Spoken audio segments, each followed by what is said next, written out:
Morning, everybody. Welcome to Café on Tampa online. Usually we're meeting in person on Friday mornings, and because of COVID-19, we're not, but we are meeting electronically and doing lots of interviews, which you can find on our YouTube page. Please be sure to go to our YouTube page and like it and subscribe it to this morning. We're excited to have State Senator Joe Gruters, who's also the chair of the Republican Party of Florida. Senator Gruters, please tell us a little bit about yourself. Hey, thanks so much. Well, I represent the what I would call the cultural center of Florida, Sarasota and Charlotte counties, just a little bit south of where you are.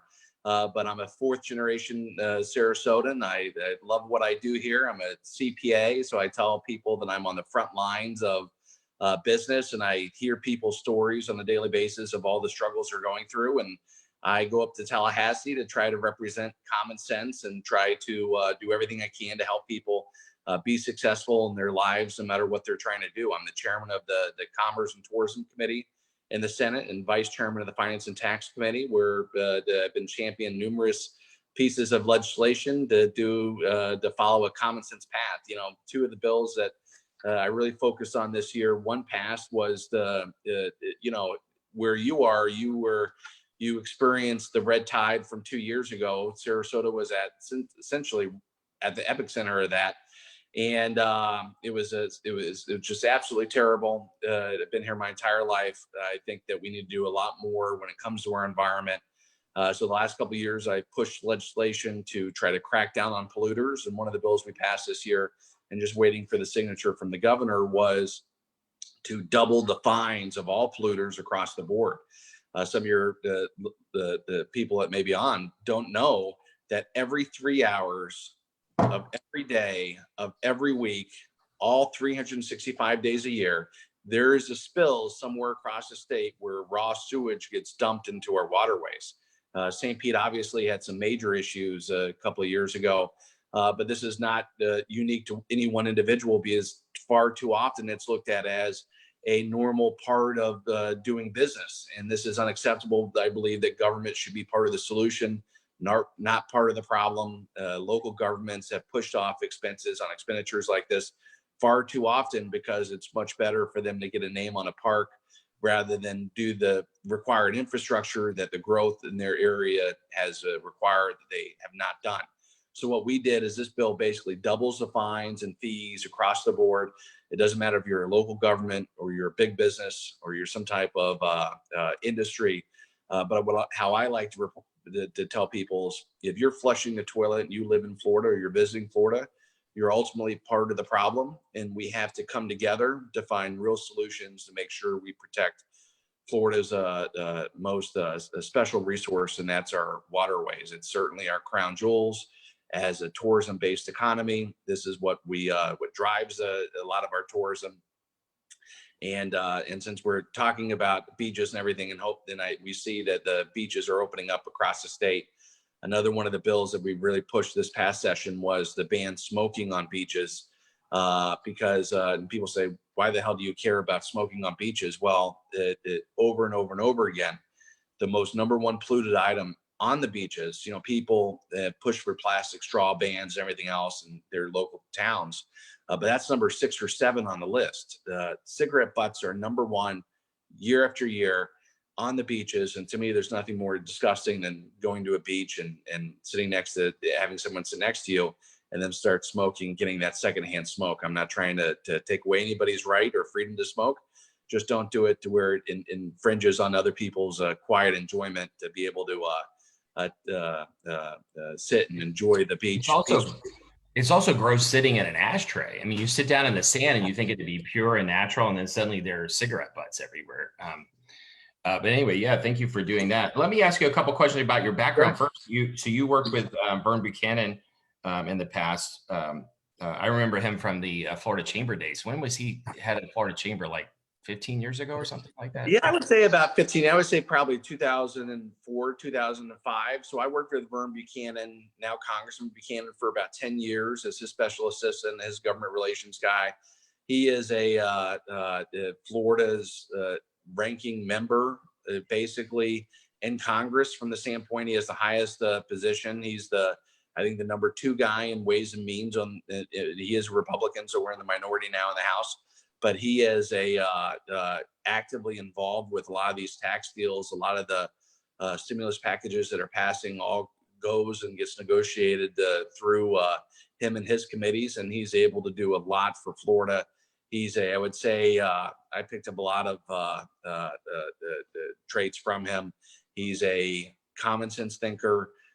He's out to do the right thing. And I would say he's bipartisan in his approach, because at the end of the day, he's out to do the right thing for his constituents. More so.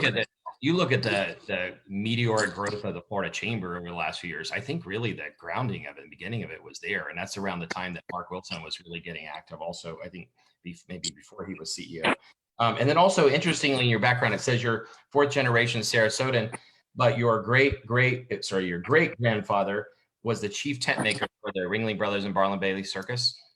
Yeah, that's how we're part of the circus. We're Sarasota is known for its circus background, as the former the John Ringling set up his winter operation here. My great grandfather, my family used to make the big sales generations ago, and they got into tent making, and then he was recruited specifically by John Ringling to come down, and he ended up running the winter quarters for John, and was the chief tent maker. I think he held the world record for largest tent ever constructed, and many other records that he has from when the circus was in its heyday. And so my family never left. We've been in Sarasota ever since. And it's amazing the impact of the circus people. I mean, we have them all over, from Sarasota to Gibsonton to Tampa. There are houses here that were built by circus leaders, and now they're historic homes. Can you tell us, so you're also the chair of the Republican Party of Florida. Can you tell us about that role and what you do? Well, yeah, I will tell you that I was the chairman of the local party for 12 years in Sarasota, and I was Donald Trump's chairman for the state in 2016. A co-chairman with Susie Wiles, and together we took a campaign that was thought of as an afterthought, and we emerged victorious. Not because of anything we did really, but because of the larger than life personality of the president. And so what happened was when Ron DeSantis won the governor's race, I was on the way out as the local chairman. So I wanted to focus just on the Senate race, and he gave me a call, and the president and the governor got together and said, let's put Joe Gruters in as the state chairman, because this position is all about making sure the president wins re-election. And they knew that they could trust me in this position. And as a result, we've been firing on all cylinders, even since the downturn over the last 6 weeks. We put something out yesterday, what's so unusual. We made 4.5 million calls together with our victory team. At the height of the 2016 campaign, we had 62 staffers. We have 110 staffers on the ground today. They're all rowing in the same direction. And usually what happens in these presidential races, at least on the Republican side in the past, you've had the RNC operation, the president's operation. And now with me in this position, you have the RNC operation, the Trump campaign, and the Republican Party of Florida all working streamlined 100% together for the greater good of trying to make sure we can deliver the 29 electoral votes the president needs. Because as you know, he's now a Florida resident. We're going to be front and center at the convention. He's going to make many, many visits to Florida. I had a chance to, before all the crisis came down, I had a chance to ride on Air Force One with him, and then I got a chance a month later to ride in the Beast with him for about 20 minutes, just one-on-one, talking about different things. And I will tell you that he is he is committed to the average American out there and trying to get people in. He delivered for our economy once, and I know that we're going to have a resurgence. And when we get out of this crisis, because this crisis is not only a health crisis, it's an economic one. And there's no better person than Donald Trump to lead us out of this crisis to economic prosperity. So you were, if I get the story right, you were pretty early on supporting him, right? He didn't have this kind of unified support 4 years ago. And what I read was that you were one of the first people to reach out to him, and you invited him to speak in Sarasota. Can you tell us a little bit about that? Yeah, well, it's crazy how things work, because what happened so Sarasota, and the way I made a name for myself as the chairman of the Republican Party of Sarasota is we used to bring all the presidential candidates in, and if you could believe it, back in, I believe, 2008, he was thinking about running for president, and he had a blip on the Iowa, and so what I would always do is I would focus in, and maybe 2012 he was trying to run, and anybody who was ever even mentioned as a candidate, I'd reach out to immediately, start trying to get them to come to Sarasota to do an event. And so I started talking with his team back then, and we were able to get him to Sarasota we awarded him our Statesman of the Year award, which was interesting at the time, because of our other past winners were mainly political figures who have been held office for a long period of time. But we kicked off a relationship back in 2012. The RNC didn't let him speak, but we let him open up the convention as a neighboring host county the night before, and he packed the house. I mean, we never had an event quite like that, and we probably never will. We doubled the attendance. We had the largest the fundraising success event that we've ever had. Because of his effort, and to tell you the type of guy he is. Usually we have to pay for all these expenses for all these people to come down. He gave us a check. He literally gave the party a check. Wow. He was committed to the cause, even though he wasn't the candidate. And then we had him back again as the Statesman of the Year in 2015.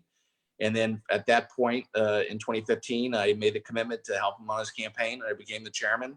It was announced a little bit later, but it was a wild ride, because of course we had Jeb Bush and Marco Rubio, Florida's hometown heroes, running, and so there wasn't a lot of people that wanted to help, but we did get out there early. I think Donald Trump Jr. said on a call the other day that I was the first guy in Florida to jump on board, and here I am now as a state senator and party chairman, largely because of those decisions. I always looked at him as, when I first met him in 2012 and talked to him on the phone a couple of times, he had such a larger than life personality, and I knew he was special. And as a result, like I said, I was able to build that relationship with him a little bit. And you cold call him. Is that story true? You cold called him to come speak? I did, but try to get a hold of Donald Trump, it's impossible. So how did you do it? Even before he's president. So what I did was I called every single property that he owned and said that I needed to talk to him. It was very important. I wanted to offer him a special deal. And I ended up talking to Michael Cohen, and the guy who's in jail. They ended up calling me back, and he was next to the Donald Trump at the time. And I said, listen, I have this incredible idea. RNC won't let you speak. How about I bring him down and I make him the Statesman of the Year? And then let me tell you, this is how crazy it is.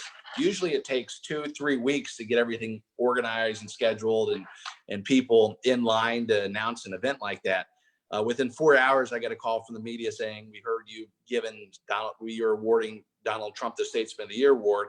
And then it was off to the races. And like I said, they had such a strong media machine even back then that it was I saw firsthand his operation, the way he handled things. And that's why when I had the opportunity to join his campaign, I knew the guy was going to be a winner. So going back 4 years, it was a bit of a gamble, right? It's always looking now, on the Democrat side, it's a gamble. But you gambled and you went against, as you said, a couple well-known Florida elected officials. Besides the fact that you were co-chair, what do you think was the secret to Donald Trump winning the primary and then winning the general? I think he had an appeal overall that was largely based on his television personality, and people knew him as a success and a winner in New York, what he did with the ice rink and other things in terms of getting things done. And I think people are tired of the political class overall. And I always believe that business people are much better off than career politicians, because you want somebody who actually has experienced the pains of the ups and downs and everything else in charge, because they know what you're going through. And I tell, as a CPA, I tell people, like I said, all the time, I'm on the front lines. I hear people calling me nonstop. Even right now, they're cutting their workforce, they're cutting salaries, they're really struggling. What can we do? And it gives you a different perspective when you have that information. And Donald Trump's been through it all. But I will tell you that talking to him one-on-one, he's just like you or I. He's a very normal, down-to-earth guy. He is he does not like to wait for things, but the guy is as normal as can be, and he really is out there fighting for the average everyday person. I want to get to some questions in a minute, but if anybody has any questions, you can post underneath the video feed or to the right if you're watching on PC. And sorry if there are any sound effects here this morning. I want to ask you about a couple other bills. One of them that you filed, Senate Bill 796, requires electric utilities to create and follow long-term plans to bury electric lines. Can you tell us your motivation for that and where it stands? Well, we've been hit with so many hurricanes in Florida, and every time you see those poles get knocked down and electricity goes out, and I always thought to myself, why don't we bury these lines? Why do we keep on repairing and doing the same thing over and over again? And all I ever heard was, well, the expense is so great, it's not worth it. But let me tell you, if you repair it and fix it 2 or 3 times, it's the same thing as burying it. So I got together with a couple people, and after that last, we're hit with 3 hurricanes in 3 consecutive years. And if we have a third of our state that goes down, that's over a $1 billion economic loss per day that we feel as a state. So listen, Florida is resilient in our ability to recover from these hurricanes is fantastic. And we're able to mobilize huge teams of people to go out there and get people back on track. But we should do everything we can to try to prevent the public outages that prevents people from going to work and resuming their everyday lives. And so, and that's one side. But the other side is, an aesthetic standpoint, go to the new neighborhoods. All the new neighborhoods out there bury their power lines right away. All the older neighborhoods, and a lot of them would never be able to afford to bring somebody in to bury all these lines.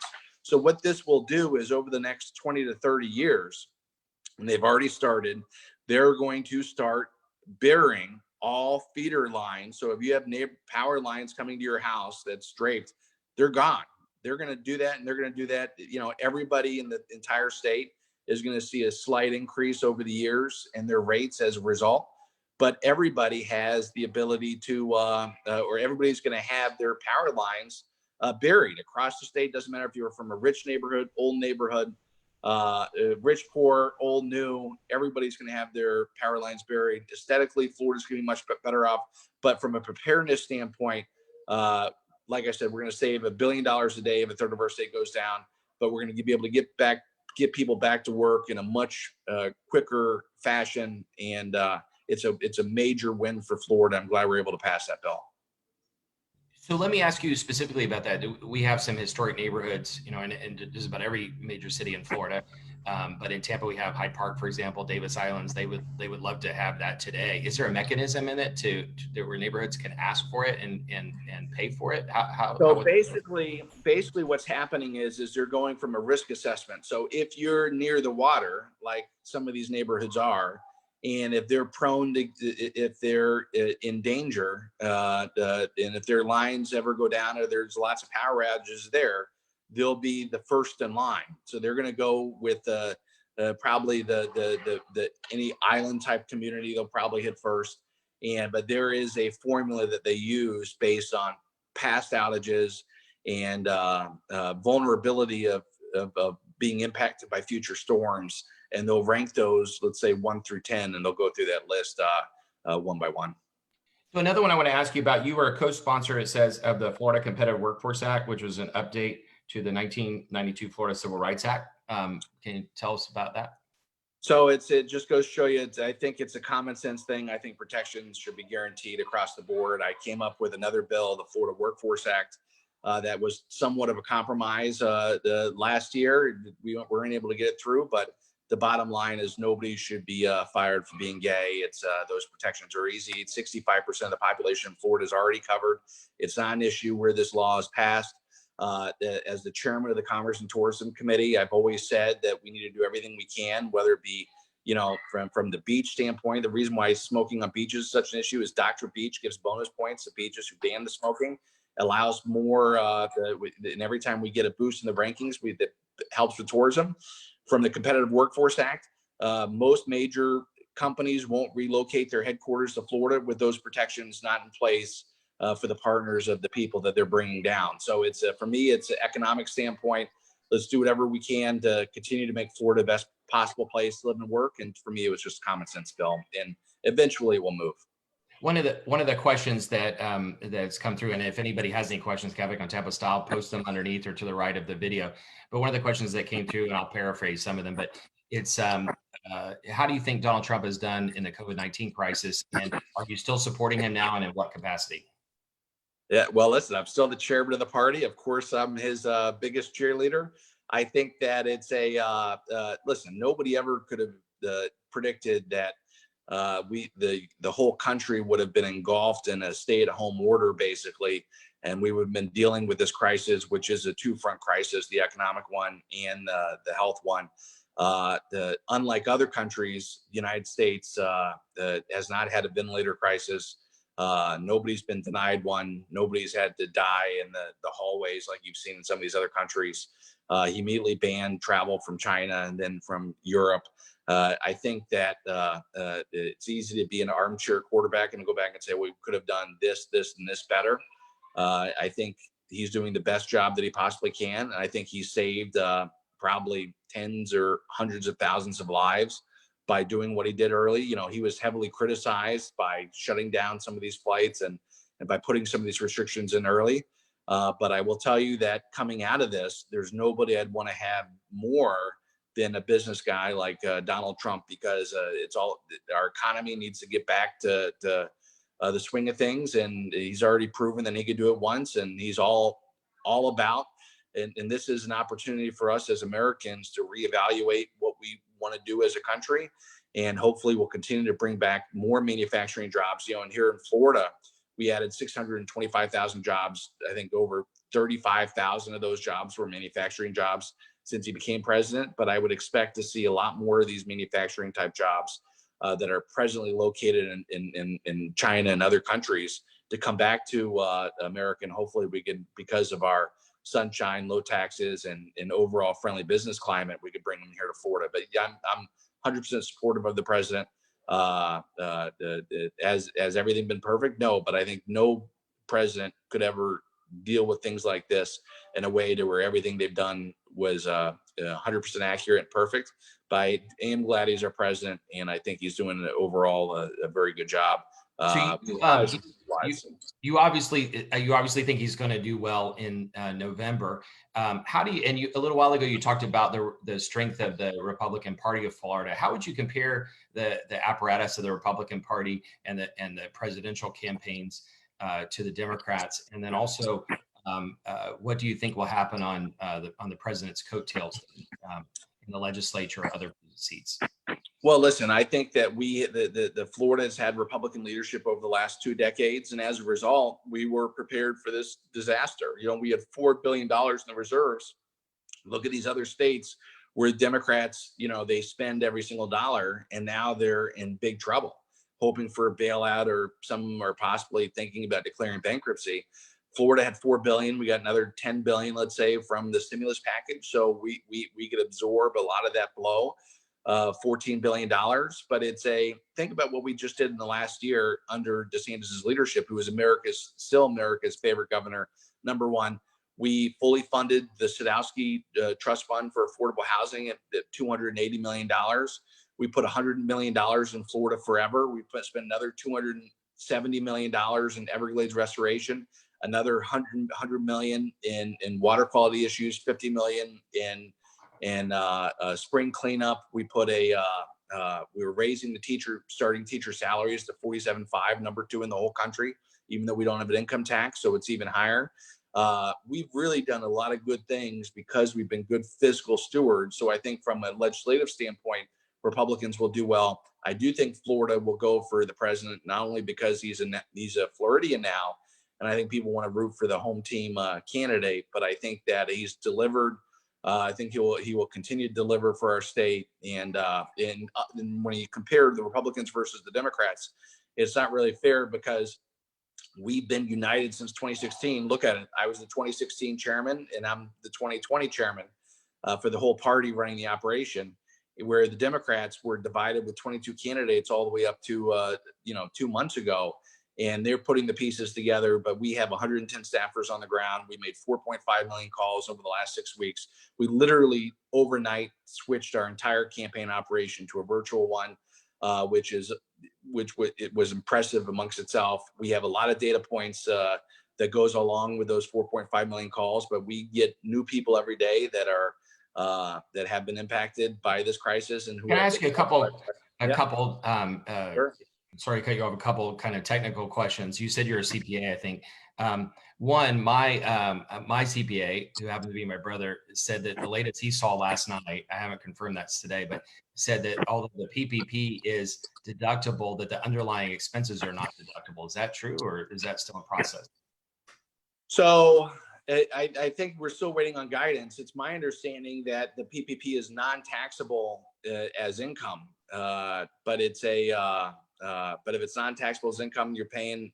It would need to have a balance on both sides. So if it doesn't count as revenue, the expenses also probably don't count. So I have not heard on the backside. I heard that the income, it's the PPP loan amount itself, is not taxable. I have not seen any guidance on the expenses as it relates, but I would imagine we're going to continue to receive guidance. These PPP loans were pushed out in such a quick fashion. Hopefully, I think we've helped in our office 200 clients apply and secure those funds, and so it's good to see that these businesses are starting to get funded. And it will make a difference because it's all about trying to keep people in the workforce. This will help people keep their doors open. And if they've been shut, to bring these workers back. And especially now that we're going to be partially open for restaurants and retail type establishments, to give them a little bit of a break. Another question was the unemployment payments. There's a whole jam up of the system in Tallahassee. What do you think the governor or legislature could do to fix that? Well, man, if the state's ever failed the people, it was this unemployment mess, and I got criticized because I said my mom was trying to get a check and she couldn't get on. And people said, well, you're upset at the system because your mom couldn't get a check. That's not the case. To tell you the truth, I've never had a single complaint. I've only been in office for 3 years, but I've never had a single complaint ever about the unemployment system. And you don't build the church for Easter Sunday, and you don't build these sites for some pandemic where a quarter of the population is going to be rushing the site.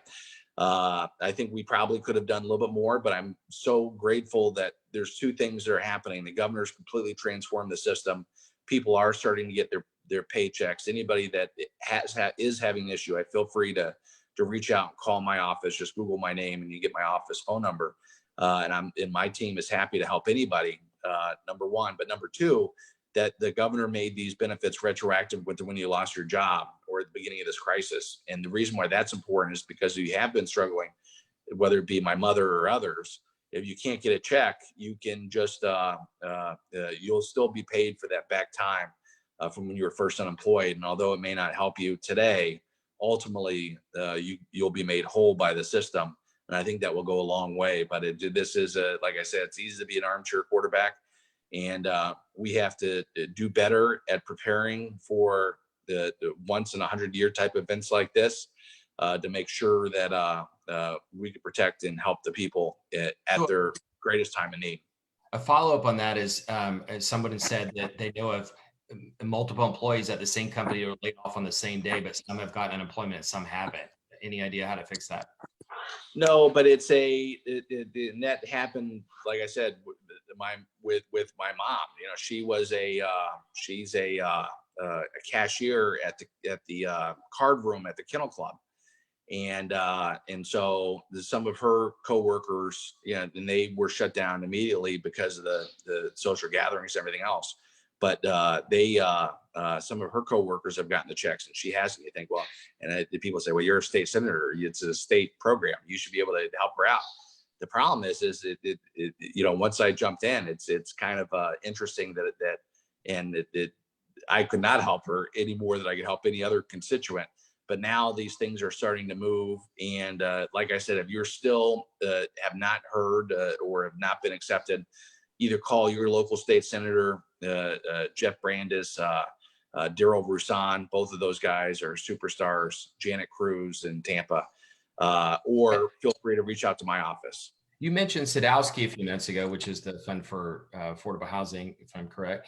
And one of the questions is that although there is maybe more money in it this year, that some of it was still swept into other accounts. Is that right? And can you explain that? Yeah, I'm sorry. Say that one more time about the Sadowski funds. That it's I think it's a trust fund that has a certain amount of money in it, and so as you're looking at the budget for the year, you could put all of it in affordable housing. And this question is saying that the legislature moved part of it into some other funds. Well, every year we do that, but it's been the Senate's priority to fully fund the Sadowski Trust Fund at the $280 million. That's the entire full amount that they're supposed to get every year. And what's happened is everything is a political football, and the Senate sometimes able to get money, sometimes not. I'm not blaming the House completely, because it is you got to pass it on both sides. But this year we were able to get the entire amount, $279 million for the affordable housing. I think that will go a long way, especially in a crisis that we're experiencing now, and get that out to local communities to help them with their issues that they're experiencing as a result of this downturn. Speaking of the current crisis, how do you think that will change the legislature going forward, and how will it change the budget? Are you all going to have a special session, and do you think that there's going to be a rewriting of the budget? What's interesting is the revenue numbers haven't completely tanked. Now, what happens is everything is on a delay. So I think we'll know more over the coming months. But obviously, with sales tax not coming in, I had a bill that I pushed the last couple of years that I haven't been able to get over the finish line. It's called e-fairness. And you say, what is that? Well, go to the malls, go to your local retail shops, and see all the ones that are closing down. And you say, why are they closing down? Because you could buy stuff on Amazon, and these foreign companies are coming in and undercutting our local retailers. And so what I have done, listen, as a practicing tax CPA and as the chairman of the Republican Party of Florida, I would never advocate for a tax increase. This is not a tax increase. This is trying to create a level playing field. It's already law. It's already on the books. If you buy something from a foreign corporation or these out-of-state retailers, you have to pay sales tax. You have to go to the Department of Revenue, download the forms, fill it out, and send it in. If you don't, you could be audited. Most people aren't paying their taxes. As a result, we lose out on $1 billion of revenue a year. I'm hopeful with this economic downturn, and now everybody's buying even more stuff online. It makes sense to go ahead and pass this bill to change the point of collection and remittance at the time of sale, rather than later on having people be individually responsible for that. Do you think that will pass? I hope it's going to pass. Listen, it's going to be hard. Yes, our budget, listen, we're good. I'm thankful we've been good fiscal stewards here in Florida, but there's no question our sales tax revenue is going to be down. Look, Disney and Universal have been shut down for 2 months already, and they may not come on board. And I think sales tax generated in Orlando alone is like $50 million a day. So yes, there's going to be some adjustments to the budget moving forward, and I don't know about a special session. I'm hearing maybe not. At first, I was hearing maybe late May, but now I'm hearing that they think that they have enough money from the reserves and what Florida received from the stimulus to withstand that blow. The question is what individual projects will be cut and what will be kept. But my focus has always been trying to bring as much money as I can home for our local communities and projects that, and I'm sure like in your community that your representatives and senators fight for. Those dollars are important because they keep things moving, and there's a lot of vulnerable people out there that rely on the state, and that's what the government's job is. It's to provide that cushion in times like this, and even in good times, to make sure that we provide for those that can't provide for themselves. So let me ask you one final question. Setting aside the current crisis we're in and anything we need to do regarding the crisis, what would be your goals in the next legislative session over the next year or two? Well, I've been beating them up over and over again. It's to ban smoking on beaches, or at least to give local governments the ability to do it if they so choose, because I think it will help tourism. to pass e-fairness, because I think it will continue to level the playing field for our local retailers. And I think it's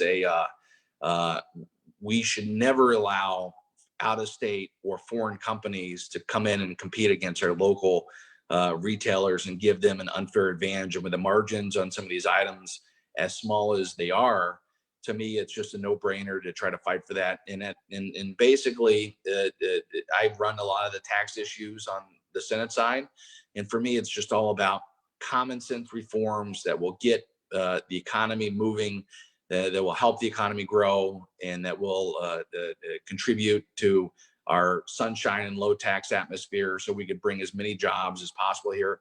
Because I believe that if we could allow people to be earn more, they could be better providers for their families, and as a result, everybody wins. Great. Thank you so much. Any final words? Appreciate you coming on here today and talking to us. Yeah, just thanks so much for allowing me to join you. I hope everybody knows that we're doing everything we can to get Florida back to work, and we're going to survive this thing. That Florida is resilient. We're going to come back stronger, and together. It doesn't matter what political party you're on. With just know that unlike DC, Florida, up in Tallahassee, we work together for the greater good, for common sense type laws to try to make everybody's lives better. So thanks again for allowing me to come on. I hope everybody enjoys their weekend. Great. Thank you. And thanks everybody for watching.